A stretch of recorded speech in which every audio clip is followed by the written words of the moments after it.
ในวันเวลาเดียวกันนี้และก็ทางสถานีวิทยุแห่งนี้วันเวลานั้นอยู่ตามปกติแต่ว่าญาติโยมมักจะอู้จากันว่าเดี๋ยวปีวันเดือนมันบ่อยนะก็เดี๋ยวก็ถึงก็เดี๋ยวก็ครบ มักจะอู้จากันอย่างนี้พอดูพระเจ้าเมินเนี่ยได้พบได้ปากกันแถมอันนั้นคือทุกคนนั้นว่าไปตามได้ยินเป็นว่าเป็นอู้จามาก็เลยอู้กันไปอย่างนี้แต่จริงปีวันเดือนนั้นมันก็อยู่ปกติของมันวันนี้เดือนมกราคมตรงกับวันที่13ญาติโยมท่านทั้งหลายเป็นนั้นว่าในปี2567นี้ผ่านมาแล้ว12วัน12คืนแต่ละวันนั้นก็มี24ชั่วโมงนะ24ชั่วโมงเราก็ผ่านมาเหมือนกันทุกคนก็บะเร็วบะสั้นไปตามปกติฉะนั้นอย่างใดก็ตามญาติโยมจะเว้ยจะสั้นอย่างใดก็ตามแต่ขอให้จิตใจของเราเนี่ยจงเป็นจิตใจที่มั่นคงไม่ได้หวั่นไหวไปตามอารมณ์ต่างๆที่เกิดขึ้นฉะนั้นธรรมาภาพจึงนำญาตินำโยมทุกคนไหว้พระสวดมนต์เพื่อทำสิ่งที่เป็นมงคลต่อชีวิตและเพื่อเป็นการถวายพระพรชัยมงคลแด่สมเด็จพระเจ้าลูกเธอเจ้าฟ้าพัชรกิติยาภาที่พระองค์กำลังทรงอาการพระประชวรการเจ็บไข้ได้ป่วยก็ขอพุทธานุภาพธรรมานุภาพสังฆานุภาพโดนบันดาลหรือพระองค์นั้นได้หายจากอาการพระประชวรการเจ็บไข้ได้ป่วยมีพระสุขภาพพระมัยกลับมาแข็งแรงดั้งเดิมมีพระชนมายุยิ่งยืนนานได้120 ขวบเข้าพระวสาญาติโยมท่านผู้ฟังทุกอย่างจักสำฤทธิ์ผลได้เมื่อทุกคนนั้นมีจิตตั้งมั่นอยู่ในพระพุทธอยู่ในพระธรรมอยู่ในพระสงฆ์ก็คือพระรัตนตรัยฉะนั้นต่อไปนี้เอามาไหว้พระสวดมนต์ว่าพร้อมๆกันไปอะระหังสัมมาสัมพุทโธภควาพระผู้มีพระภาคเจ้าเป็นพระอรหันต์ดับเพลิงกิเลสเพลิงทุกข์สิ้นเชิงตรัสรู้ชอบได้โดยพระองค์เองพุทธังภวันตังอภิวาเทมิข้าพเจ้าอภิวาทพระผู้มีพระภาคเจ้าผู้รู้ผู้ตื่นผู้เบิกบานกราบพระพุทธสวากขาโตภควตาธัมโมพระธรรมเป็นธรรมที่พระผู้มีพระภาคเจ้าตรัสไว้ดีแล้วธัมมังนัมสสามิ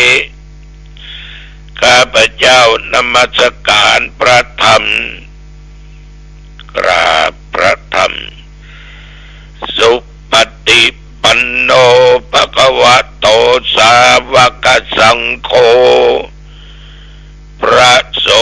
าวกของพระผู้มีพระภาคเจ้าปฏิบัติดีแล้วสังฆังนัมมามิข้าพเจ้านอบน้อมพระสงฆ์กราบพระสงฆ์นะโมตัสสะภะคะวะโตขอนอบน้อมแด่พระผู้มีพระภาคเจ้าพระองค์นั้นอะระหะโตซึ่งเป็นผู้ไกลจากกิเลสสัมมาสัมพุทธัสสะตรัสรู้ชอบได้โดยพระองค์เองนะโมตัสสะภะคะวะโตขอนอบน้อมแด่พระผู้มีพระภาคเจ้าพระองค์นั้นอะระหะโตซึ่งเป็นผู้ไกลจากกิเลสสัมมาสัมพุทธัสสะตรัสรู้ชอบได้โดยพระองค์เองนะโมตัสสะภะคะวะโตขอนอบน้อมแด่พระผู้มีพระภาคเจ้าพระองค์นั้นอะระหะโตซึ่งเป็นผู้ไกลจากกิเลสสัมมาสัมพุทธัสสะตรัสรู้ชอบได้โดยพระองค์เองพุทธังสรณังคัจฉามิธัมมังสรณังคัจฉามิสังฆังสรณังคัจฉามิตุติยัมปิพุทธังสรณังคัจฉามิตุติยัมปิธัมมังสรณังคัจฉามิตุติยัมปิสังฆังสรณังคัจฉามิตติยัมปิพุทธังสรณังคัจฉามิตติยัมปิธัมมังสรณังคัจฉามิตติยัมปิสังฆังสรณังคัจฉามิยะโตอังปะเกเนอะเลญะญาจาติยาจาโตนาปิจานามิสันเจจาปานังชีวิตาวโรเปตาเตนะสัตเตนะโสติเตโหตุโสติกัปปัสสะโคจังโคสัตติสังฆาโตธัมมานังวิจโยตถาวิริยัมปิติปัสสติโพชังคาจัตตาปะเรสัมมาโตเปกะโพชังคาสัตเตเตสัพพทัสสินามุนินาสัมมาตัคคาตาภาวิตาภาวุลิกตาสังวัตตันติอภิญญายานิพพานายะจะโพธิญาเอเตนะสัจจวัชเชนะโสทิเตโอตุสัพพทาเอกัสสมิงสัมมะเยนะโทโมคัลลานัญจะกัสสปังทิลาเนตุกิเตติสวา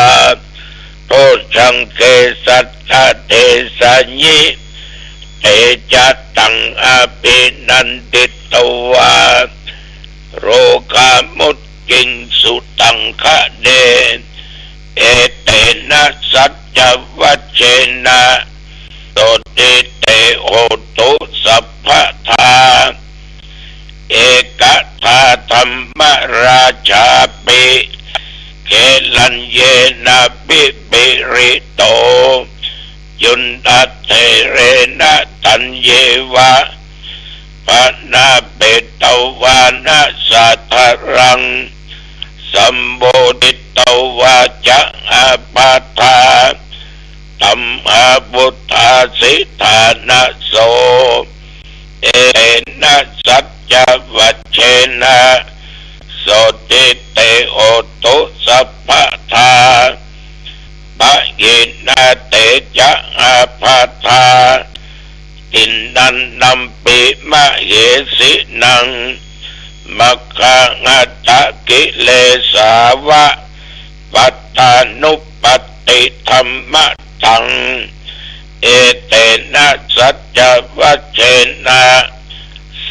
ติเตโหตุสัพพทาภวัตตุสัพพมังคะลังรักขันตุสัพพเทวตาสัพพพุทธานุภาเวนะสัทธาโสติภวันตุเตภวัตตุสัพพมังคะลังรักขันตุสัพพเทวตา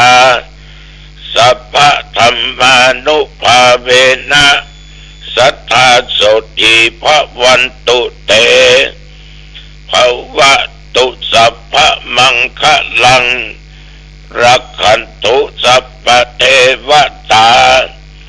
สัพพสังฆานุภาเวนะสัทธาโสติภวันตุเตขอถวายพระพร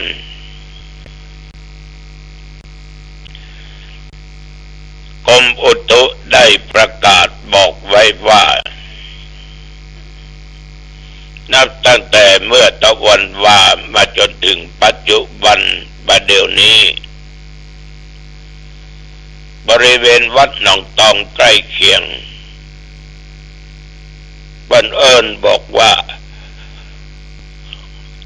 ตุอย่างหนองตองมีฝนตกเนอะหมู่อยู่ตามใกล้ๆก็มีฝนตกแต่อากาศเย็นน้อยเนอะตุต้องระมัดระวังอุณหภูมิ19 องศาอุณหภูมิ19 องศาศรัทธาฝนตั้งศรัทธาฝนตกศรัทธาห่อหมกศรัทธาตุ๊กแกศรัทธาแก่งแค่ศรัทธาสัตย์ไทยเอาลูกไปไว้วัดก็เป็นศรัทธาศรัทธาสัตเทวตตุเจ้าบะเกวตุบะเกิดศรัทธาศรัทธาสัตเตตุเจ้ามีงานปหลวงเล่นอีเกกูก็เป็นศรัทธาก่อนอื่นนั้นตัวเจ้าต้องขออนุโมทนาขอบใจต่อญาติต่อโยมหลายตีหลายตั้งที่เป็นห่วงเป็นหามที่ธรรมภาพเป็นบัดเป็นไอเจ็บคอเจ็บเขี้ยวเจ็บเหงือกเนาะไหลเจ็บหรอกแต่ประเดี๋ยวนี้ก็ดีขึ้นมา100%นี่ก็ขึ้นมาละ70อีก30ก็ยังมีอยู่ขอบใจต่อไม่ออกบ้านปัดตึงบ้านสังกำแพงแม่ริมและสันปะตองได้โทรมาให้กำลังใจว่าเสียงก็ดีฟังก็ชัดขอบใจมากๆขอตุลุงพันหอมพันหายสาธุยินดีหายแน่ ญาติโยมท่านทั้งหลายศรัทธาเนี่ยมีหลายรูปแบบศรัทธาฝนตั้งศรัทธาฝนตกศรัทธาห่อหมก ศรัทธาฝนตั้งนี่จะเหมือนไผ่บงเนาะลองกึดเอาคนเดียวเนี่ยศรัทธาฝนตั้งในญาติโยม มันเหมือนฝนตั้งเขาจะตกบ้านเฮาแต่มันดันไปตกสกรรมไปตกที่อื่นเนี่ยเหมือนกับญาติกับโยมบางท่านบางคนนะไม่ใช่คนทั่วไปนะโอ้นี่ไม่เป็นเจ้าเด้อโอ้น้ำไหลไฟดับเป็นว่าปีนี้นะอย่างใดจะทอดพระป่าทอดกฐินวัดเฮาเนี่ยนี่ อย่าหอมตัวเจ้าแป่งนั้นแป่งนี้จนแล้วโอ้นี่ไม่เป็นเจ้าเดี๋ยวนี้ถ้าได้ขายตีก็จะตานนักหน่อยมันเหมือนเมฆมันตั้งเขาจะตกแล้วนะมันดันบัดตกสกรรมตีมันก็ไม่ได้ขายสตางค์มันก็ล่อยหล่อ มันดันไปตกที่อื่นไปตานที่อื่นเนี่ยสถาฝนตั้งสถาฝนตกญาติโยมบ่มีก้อนเมฆบ่มีคิดเลยว่ามันจะมีมาฝนตกลงมาก็ก้อนเมฆก็มามีพ่อขึ้นไปก็เป่งลึงอย่างว่าฝนตกแดดออก ญาติโยมดันมีฝนตกลงมาสว่างมีหลายครั้งที่อาตมาภาพบันทึกว่าจะมีญาติโยมมาทำบุญนึกมาถึงนะ แต่ศรัทธาก็เกิดศรัทธาแรงกล้ามาช่วยกันบริจาคซื้อเครื่องมือการแพทย์เครื่องช่วยหายใจไว้ห้อง ICU และช่วยอาตมาภาพแต่งห้องน้ำหนึ่งห้องน้ำจะเริ่มวันนี้ละวางผังวันนี้ละศาลามาละเริ่มแปลงวันนี้ห้องเปลื้องทุกข์เนาะมันเหมือนคนเราเนี่ยเจ็บต้องกายยังกายต้องลงรถปุ๊บหลวงพ่อครับห้องน้ำมีไหนครับ นักแก่ตกใจแต่ตอนมาหน้าป่านนี่คิ้วขมวดออกมาแล้วยิ้มมันลงอกลงใจนะห้องน้ำเป็นที่เปลื้องทุกข์ก็บังคาดคิดว่าจะมีไผ่มาทำบุญก็มีญาติโยมมาร่วมเป็นบุญเป็นกุศลหลายกองบุญมาโดยไม่ได้บอกได้กล่าวได้ได้จ่าอย่างศรัทธาตกก็เลยมาอันนี้แหละศรัทธาฝนตกศรัทธาห่อหมกญาติโยมห่อหมกจะให้มันลำนี่ต้องใส่ใบยอคือใบบตาเสือต้องใส่ใบยอใส่ลูกยอมันกับญาติโยมบางท่านบางคนไปที่นั่นที่นี่โดนปั้นยกยอพอปั้นถึงมีภัยใจบุญต้องไม่ออกพอออก มีภัยใจดีถ้าพ่อเขาแม่เขานายเขาพี่เขาโอ้เนี่ยใจบุญแต่เขาเดี๋ยวเขาไปหอมบุญจะเป็นหมื่นเป็นแสนเอา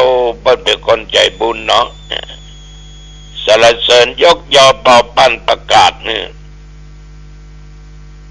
ได้รับฟังเสียงอย่างนั้นก็มีความอุ่นอกอุ่นใจม่วนอกม่วนใจญาติโยมก็เลยตานแล้วบรรอุแต่ใจบะตกบะกินบะตานห่วมฉะนั้นศรัทธาบางจำพวกต้องใส่ลูกยอ โยมจะชอบกันอย่างนั้นก็ได้เท่ากันห่อหมกมันต้องใส่ลูกยอศรัทธาแก่งแค่คือศรัทธาที่บันแน่บันนอนมันยังได้ ก็คือมันอย่างนี้ เป็นศรัทธาวัดนั้นวัดบ้านเหนือศรัทธาวัดเหนือมีการก่อสร้างแปลงโบสถ์แปลงวิหารศาลากำแพงพระราชเจดีย์เนาะตึมไปใกล้ไปไกลถ้าเพิ่นถามว่าโอ้ยมไปช่วยกันวัดพ่องโอ้ข้านี่เป็นสถาบันใต้บรอดแต่จริงๆอ่ะ สถาบันเหนือนี่ข้ามื่นไปเดืองเจนปู่ย่าตายายเจนพ่อเจนแม่บรรพบุรุษเข้าวัดใต้หรอกข้าสถาวัดใต้แล้วก็ศูนย์อ้างญาติโยมจะเป็นศรัทธาวัดไหนก็ได้แต่จะไปลืมวัดตัวเองจะไปเอาตั้งหน้าเป็นไปมาละตั้งหลังไว้เป็นย่ำเป็นย่าบ้านตัวมีการมีงานก็กินทานทำบุญเป็นกึศเป็นสร้างเป็นอ้างเป็นแปลงอย่างก็หอมตัวเจ้าน้องตองจะซื้ออย่างก็หอมตัวเจ้าวัดนั้นจะซื้อจะแปลงอย่างก็หอมเขาเป็นชาวพุทธชอบมือตานรักษาศีลชอบฟังเทศน์ฟังธรรมเจริญเมตตาภาวนาศรัทธาฝนตั้งศรัทธาฝนตกศรัทธาห่อหมกศรัทธาตุ๊กแกป่ะญาติโยมศรัทธาตุ๊กแกนี่นะแกนึกขี้จีตีนมันตังนะเนาะมันเหมือนตุ๊กโตตุ๊กแกหรือกับแกนั่นแหละตีนมันตังมันจะกินจะตานก็เสียดายจะจกออกแต่ละครั้งนี่จกเข้าจกออกหอมดีจ้ะหอมดีจ้ะหอมดีจ้ะหอมดีจ้ะหอมดีกว่าเอาก็เข้าถุงเตียวถุงเสื้อกระเป๋าพอจะชี้กะหอมสักคำไปกินบัตตานสักคำเพราะมันขี้ตันนี่ขี้เหนียวเหมือนกับตุ๊กโตเหมือนกับตุ๊กแกนั่นนะและญาติโยมถ้าเป็นอย่างนี้ก็เป็นศรัทธาตุ๊กแกศรัทธาแก่งแค่ศรัทธาบันแน่นี่ไปเรื่อยๆก็เป็นอย่างศรัทธาศรัทธาเอาลูกไปไว้วัดกูก็เป็นศรัทธาลูกมันเป็นตู้เป็นเน้นอยู่วัดอยู่ว่านี่เอาวันศีลวันธรรมเข้าวัดประกาศต่างกันเข้าลูกกูอยู่วัดหรอลูกข้าบวชวัดนี่หรอได้หลายปีผ่านไปลูกก็ขอสิกโอ้ครูบาตัวเจ้าถึงบ่ลืมวัดเนอะบุญพระเหลืองมันได้จะหมดอ่ะขออนุญาตให้มันศึกไปช่วยการยักงานทั้งบ้านมันใหญ่ละตัวเจ้าก็ไม่ห้ามเมินเข้าหายไปกับน้อยหายไปกับน้อยยังบัดตันถึงเดือนหายแซ่บวันศีลวันธรรมถึงมาละนะอ้างปุณอ้างเพลบปดลบแปดญาติโยมมันเป็นศรัทธาที่เรียกว่าถ้าลูกมีวัดนี่มันไปกินไปตานเข้าวัดออกวัดแต่ลูกซิกแล้วหายเซฟหายซอยอันนี้เอาลูกไปไว้วัดกูก็เป็นศรัทธา ศรัทธาสัตเทวทุเจ้าไม่เกี้ยวไม่เกิดศรัทธาสัตเททุเจ้ามีงานโปหลวงเล่นลิเกก็เป็นศรัทธา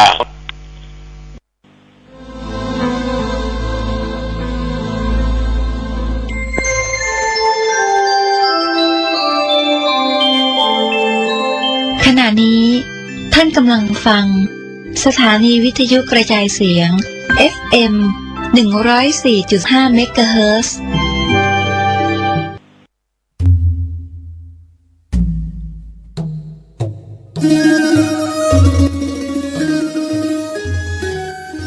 ข่าวสารเพื่อการประชาสัมพันธ์พิธีออกเมนพระราชทานเพลิงศพพระครูอุปถัมภ์ศาสนคุณกำหนดการพิธีกำหนดงานพระราชทานเพลิงศพจัดงานระหว่างวันที่15ถึง21มกราคมพุทธศักราช2567ด้วยพระครูอุปถัมภ์ศาสนคุณพดุงนันทกะมหาเถระอดีตเจ้าวาดวัดป่าแพ่งได้ละสังขารมรณภาพไปวันที่18กุมภาพันธ์พุทธศักราช2566คณะศิษยานุศิษย์ได้จัดพิธีบำเพ็ญกุศลแสดงความกตัญญูกตเวทีถวายเป็นอาจารยบูชาน้อมรำลึกในวาระสุดท้ายและจัดพิธีบำเพ็ญกุศลออกเมนพระราชทานเพลิงศพท่านที่จะร่วมทำบุญงานพระราชทานเพลิงศพหลวงปู่พระครูอุปถัมภ์ศาสนคุณท่าน